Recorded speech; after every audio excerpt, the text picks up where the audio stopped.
वैसे लोग भी गलत सलत खाते पीते भी 100 साल तक स्वास्थ्य प्राप्त कर लेते हैं। लेकिन सुंदर बात यह है कि हमें सिर्फ स्वस्थ रहने के लिए मानव जीवन नहीं मिला है, हमें प्रभु प्राप्ति के लिए मिला है, ईश्वर प्राप्ति के लिए मिला है। तो ईश्वर को, ऊपर वाले को क्या पसंद है? ऊपर वाले को यह पसंद है कि तेरे हिस्से का तू खा और दूसरों के हिस्से का दूसरों को खाने दे, जियो और जीने दो।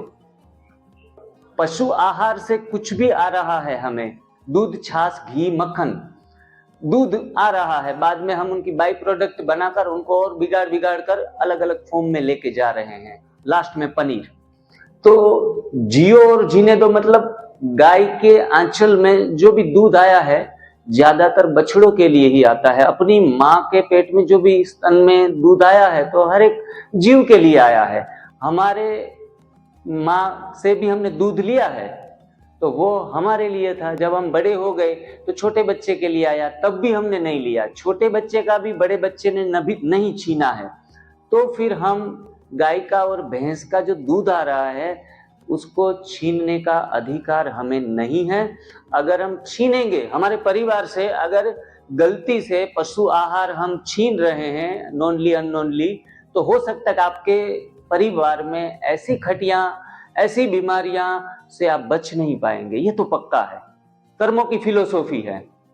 कर्मों की फिलोसॉफी में आपने कहीं से लिया है तो आपको वापस लौटाना पड़ेगा।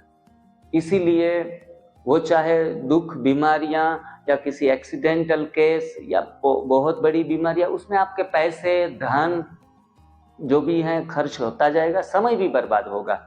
इसीलिए हम पशुओं का आहार न छीने। शिविर का यही सार रहेगा कि हम अपने हिस्से का ही लें। हमारी जमीन के आगे थोड़ी सी जमीन एक्स्ट्रा होती है ना गवर्नमेंट की, तो हमारी आदत है कि थोड़ा कोई यूज नहीं कर रहा है तो वहां थोड़ी दो पत्थर रख के वहां थोड़े 2-4 पेड़ उगा के हम अपने यूज में ले ले। ये मानव प्रकृति है, ऐसी हो गई है कलयुग में। इसीलिए हमने कहां से भी छीनने की आदत बना ली, वो चाहे गाय से, भैंस से, बकरी से। अरे कोरोना में गधी से भी छीन लिया। अब मुझे तो ये डर था कि अगर शेरनी का दूध के बारे में कोई बोल ना दे, वह शेरनी को भी बेहोश करके हम दूध ले आएंगे उनको। तो हम अपने हिस्से का ही ग्रहण करें। सिर्फ यूज करना है तो गीता में जो वर्णित है, पत्तियां, सब्जियां, फल और चौथी चीज पानी, जल, ये हमारा मूलभूत आधार है।